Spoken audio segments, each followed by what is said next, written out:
leen kàddu yi ngeen waxoo de. waaw yooyu yëpp garaawul yooyu yëpp ay politique la rek. da ngeen leen a dàq sax nag. loolu assemblée la. mami tey dégguma la dama wét ci plateau bi góor yi rek lay dégg. waaye déedéet te man dama bëgg di lay dégg dafa mel ni maître de la hypnotiser là. non pas du tout je le suis rek avec beaucoup d'attention. Ouais, merci mais du daf ma hypnotiser sax mu ko bëggoon laaj lu mu bokk ak Dame Mbodj. ndax maître moom xam naa ne ku bokk ak moom émission ci kàtt. kii avocat la kii syndicaliste la léegi nag Dame Mbodj sama doomu nday la. waaw lii la kay man kay naka jekk ma xam ne. comme ni nga sama sunu beneen doomu nday bi di wax. bokk ngeen day dem bay bokk bàyyi ci bokk leen ko yow ak Dame tubaarkàlla macha allah non mais je suivais avec beaucoup d'intérêt li nga xamante ne maître mu ngi ko doon wax. et lu ci bëri aussi ci ma bëggoon a intervenir c'est vrai que Cheikh Ousmane comme Moustapha. revenir nañ ci lu bëri xam nga nag man. su may toogee ci débat yi di déglu tous les problèmes yi nga xamante ne moom la ñuy soulever ci réew mi dama naan kon ñun Sénégal et Afrique de manière générale j'avais lu quelque part un article d'une journaliste qui s'appelle Fougou je pense bi nga xamante ne dafa def benn article bu am solo ci ñun traditionnellement sunu ay société africaine nit ñu mooñee ak nit ñu yaree maanaam ci bëggub nguur xam nga ñun dañoo mës a bëgg nguur li ko dalee ci ay royaume bëgg jiite bëgg fauteuil yu buur màggee noonu ba dafa mel ni loolu dafa ñëw suivre ba ci suñu wàllum politique en fait on est accroché au pouvoir xam nga on a quel problème on donne trop de pouvoir aux chefs d'État africains beaucoup trop de pouvoir yooyu ñu leen jox mu bari lool nag ci seen loxo te xamuñu nu ñu koy gérer ba dañuy fàtte intérêt privé ak intérêt bi nga xamante ne intérêt askan wi la foofu la coow li nekk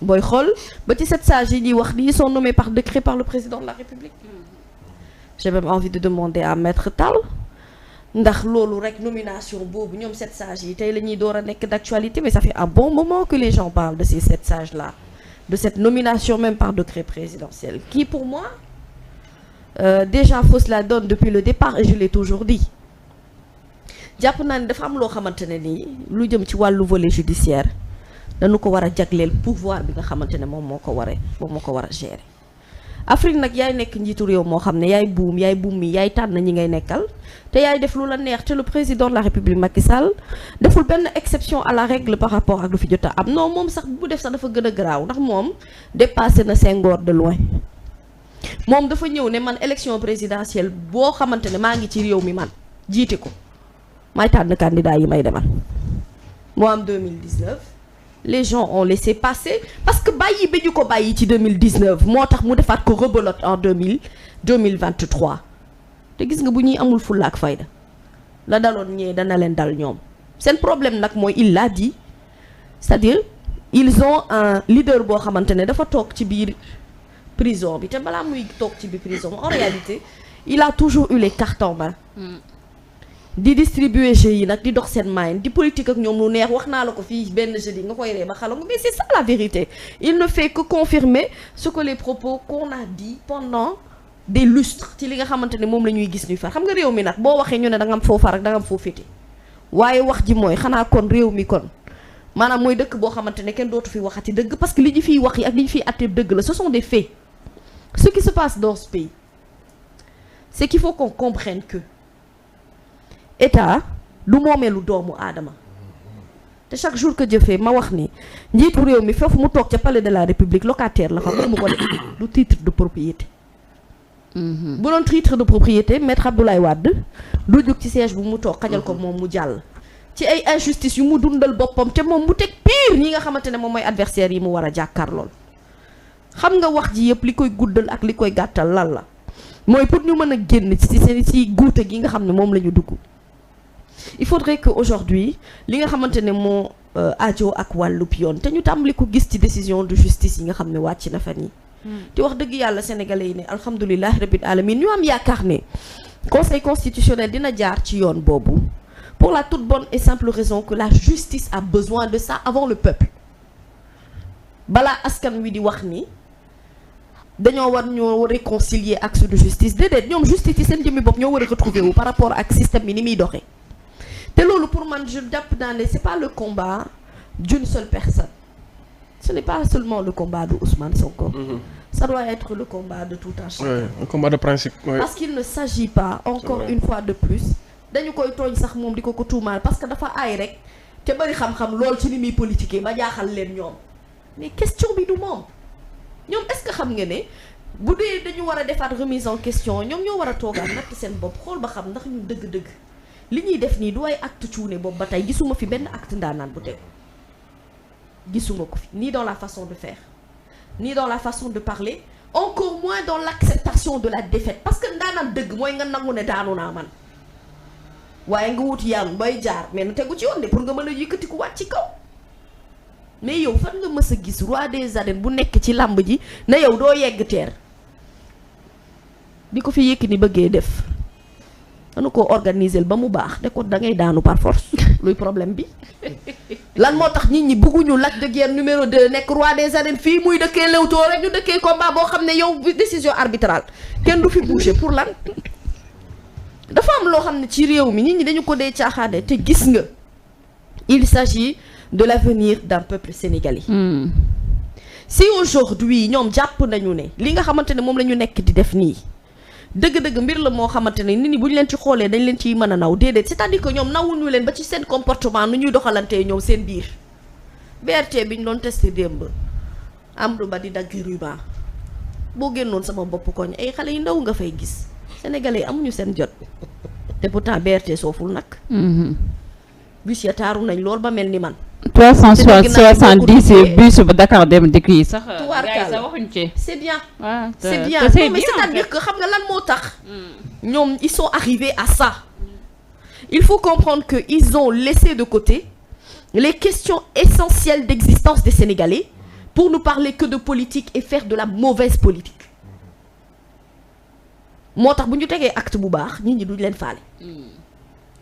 nit yaay yegg foo xamante ne ni yow sam réew da ngay defi jéego am na looy liggéey mais duñu ko gis ndax li nga jiital ci biir moo tax ñoom moom stratégie de communication zéro avec tous les grands journalistes yu nekk seen wet alors qu'est-ce qui se passe du déglu volonté wu liggéey mais oui am nañ qu'est-ce qui se non parce que man parfois dama naan ndax lii manque de génie la wala lan la exactement mais quand c'est le président lui-même muy toog mu naan bu ngeen di wax ci samay mbir wax leen ci li ñu jot a liggéey ak réalisation yi ma jot a def mooy ne kon ñoom am nañ conscience ne boobu ba tey li ñuy communiquer baaxul.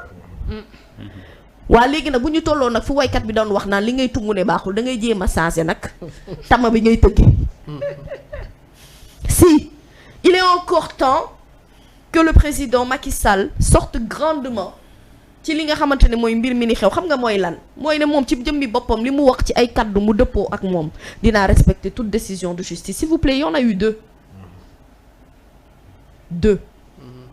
Et une décision administrative. Toujours pas respectée. On parle aujourd'hui d'une Sénat d'ailleurs bi nga xamante ne man comprendre ma noppi gi mu noppi pour lan la dañ leen di door a fal lan la dañoo kii wëgul prêté guñu serment. Un ancien militant de la paix. waaw léegi nag waaw non c'est-à-dire il faut qu'on soit dans un pays sérieux et dans un état sérieux. Ce qui s'est passé avec le tribunal de Ziguinchor comportement au DGE dafa defaat la même chose bi tribunal grande instance de Dakar jëlee décision ñu defaat la même chose ñi nekkoon ci biir Sénat b bu ñu leen wàccee it am nañu ndam waaye ñi fi nekk nii tey pattaaral gii nu bokk ànd ak seen ministre de l'intérieur ak képp koo xamante ne ci structure boobee nga bokk te ñooy organiser élection yi ma wax la ñu ne pattaaral nga yaakaar ne loolu ñoom siggil na leen du leen siggil te sénégalais yi dañoo sonn ci waxu politique balaa ñu cee xam dara ñoom candidat yi nga xamante ne moom la conseil constitutionnel war a àtte te moom it buy àtte ñu ngi koy xaar na àtte de na àtte te na wax ku war a bokk ku warta bokk nag yaay tëkku noonu conseil constitutionnel déedéet tëkkuuma leen dama leen di wax ne leen dañoo am une grosse responsabilité par rapport à ce que l'histoire va retenir dans ce pays. Il faut pas que ce qui s'est passé en 2019 se repasse en 2023. Sinon moi, excuse-moi, je vais aller chez les Ivoiriens, je vais aller habiter là-bas. On va nel on. Oh, ouais, mais non mais c'est vrai, man, je prends mes clics, mes claques et puis frère, xoolal man dara teewu ma fi lu jëkkër du doom. Madame toog Abidjan nank man di zosé. nga dëkk ba. waaw non parce que dafa am loo xam ne mënul nekk en fait.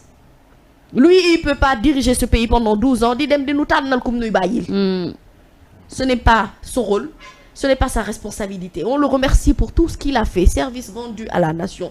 Gërëm nañu ko sant ko sàll ngaari lam toor chaque jour ma wax ko liggéey nga kay BRT bii nga ñu bàyyil héritage bu baax la waaye bu ñu tànnal ku ñuy jiite. bàyyil kay Sénégalais yi tànnal seen bopp. bu ñu ca yeggee nag ca cappaandaw ga booba campagne électorale dana neex te ma waxaat ko fi Moustapha da nga bëgg ma répété ko. mani yow njàpp bi tey. ñii bés bu Ousmane Sonko ñii bokkee ci élection yi laa wax. fajar le février la. fajar mu jeex. 2024. dina leen dóor ba ñuy bëgg a dee chaque jour que jëfee ma wax. ñoom xam nañ ko xam nañ ne non xam nañ ak ñoo xam dóor yi. xam nañ ko bu baax a baax a baax mais dóor yooyu ñoom waruñu ko considérer comme échec non. au contraire ça doit être l'expression de la démocratie. Il faut que nos chefs d'État africains arrêtent de penser que réew yi ñuy jiite seen alalu bopp la ñoo ko moom askan wi fi nekk it di dundit seen alalu bopp la buumu ñàmbel bi dagg na depuis très longtemps bu fekkente ne dafa am ñoom ci seen côté fu ñu leen téye ñun on est libre. te liberté boobu nag wax dëgg yàlla te nu xañ ñu ko ñu bëri looloo waral ñu bëri tëdd ca kaso ga yaa ngi may dégg te boobu ba tey génn ku nu ñooñu itam nañ leen gaaw a génne balaa 31 décembre ndagam ci discours am la bokk nañu ci dimbali. c'est vrai de y a beaucoup de détenus voilà yoo xam ne seen place nekkul foofu quand même. ñu nga ca kaso ba toog boobu ba tey je l'ai dit je pense que c'était pas plus tard que ce Aliou matin. Sané bu Y'en a marre. dañoo aussi bëri la Karim liste Xrum-Xax ci li nga xamante ne professeur dund nañ Cheikh ko en Oumar termes de Diagne. restriction de liberté plein de choses qu'on a vécu xam nga njàpp bi tey pour terminer je vais terminer sur ça. ndax wax ko. may wax. doo Ousmane Sonko. lu may wax. ak Lamine Niass. ñëpp ak métal waaw Lamine Niass. lu may wax waaw gars yi nekk ci biir bëri na. Khalil Ndaw. bari nañu. Fadilou Keita. Fadilou Bassirou Diomaye Faye. bari nañu. vraiment. ak ñeneen ñoo xam ne ñu leen. ndeysaan. bari Fadilou nañu. Il y a moom beaucoup personnellement, de quand- prisonniers quand même yoo xam ne beaucoup trop de et puis restrictions. des gens yu am représentation quoi. seen Dawul place bi nekkul fii foofu des seen cadres place de nekkul l'administration. moi je foofu. suis choqué. waaw. man léegi nag Fadilou xam nga- son cas vraiment. xam nga non man moom cas Aliou moom kii quoi. Aliou Sané. waaw man Oui, cas Aliou Aliou Sané moom c'est vraiment. quelque chose boo xam ne Kenn man mënul comprendre ku yóbbu la fi mënuma ko vidéo. comprendre man je suis quelqu'un Donc, boo xam ne vraiment. damay jéem a équilibré ak yooyu mais cas Aliou Sané Sané moom man mënuma ko comprendre en c'est que fait. njàpp réew mi Ça nag vole kaay ma très wax bas. la. Ouais. non ça vole même ça pas. vole non très ça Oui, vole c'est même pas. ça. Fam.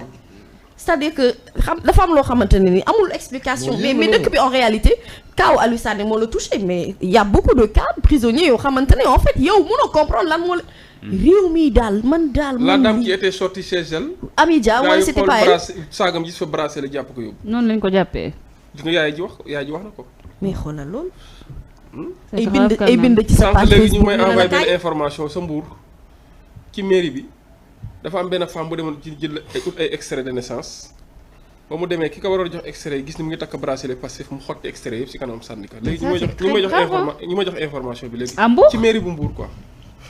c'est en tout cas. mais yooyu moo mun na indi ay dérapage dans la société. d'ailleurs mun sax na dem ba indi ay soulèvement la concerné populaire en keneen fait. am na ko war a def benn live léegi pour àddu ci pour expliquer. pour àddu ci quoi pour wax la rek dëgg Mami quoi. baalal ma de dogguma la mais c'est juste mu permettre pour ñu def ñu dernier tour de table yaa ngi koy wax lan leen mën a xaar aussi On a ci fait addition. discours Non, mais loolu dernier quoi, c'est discours trop. du président Macky Sall bi en tant que